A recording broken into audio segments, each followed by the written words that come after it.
First things first, though it features a character named P.T. Barnum, The Greatest Showman is in no way a factual account of the life of the celebrated 19th-century circus founder and huckster.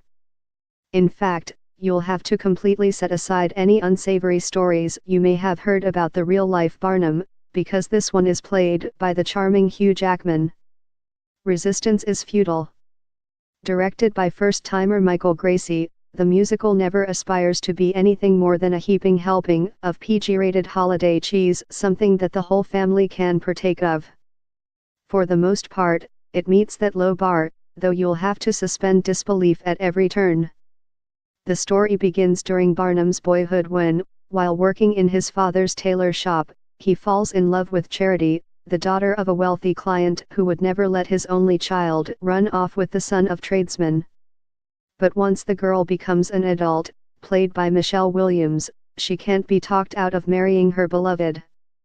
Fast forward a few years, to when they're parents of a couple of kids and struggling to make ends meet. As if on cue, Barnum dreams up a novel way to make money, via a museum of curiosities, complete with human attractions.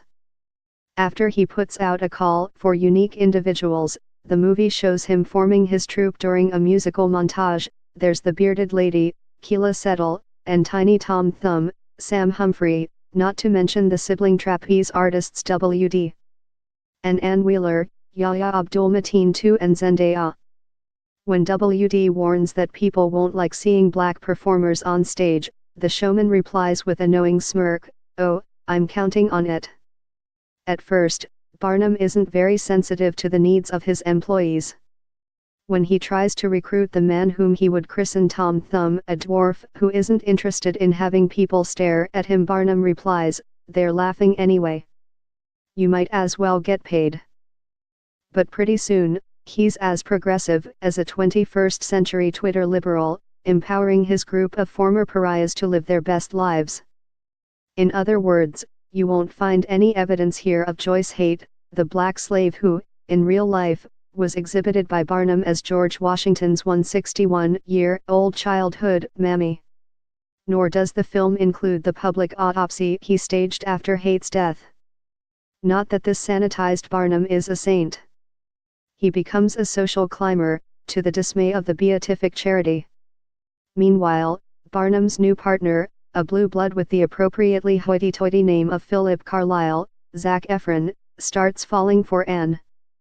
Perhaps these two lovebirds, along with the rest of the quirky cast, can show Barnum that there's more to life than money and fame. Will you buy any of this? Not really. In part, that's because everything about the movie feels artificial, from the singers' blatantly auto-tuned voices to the CGI acrobatics. The song and dance numbers are clearly meant to wow, but technology drains away some of their awesomeness. Does it bother you that everything you're selling is fake? Barnum is asked at one point by a newspaper critic.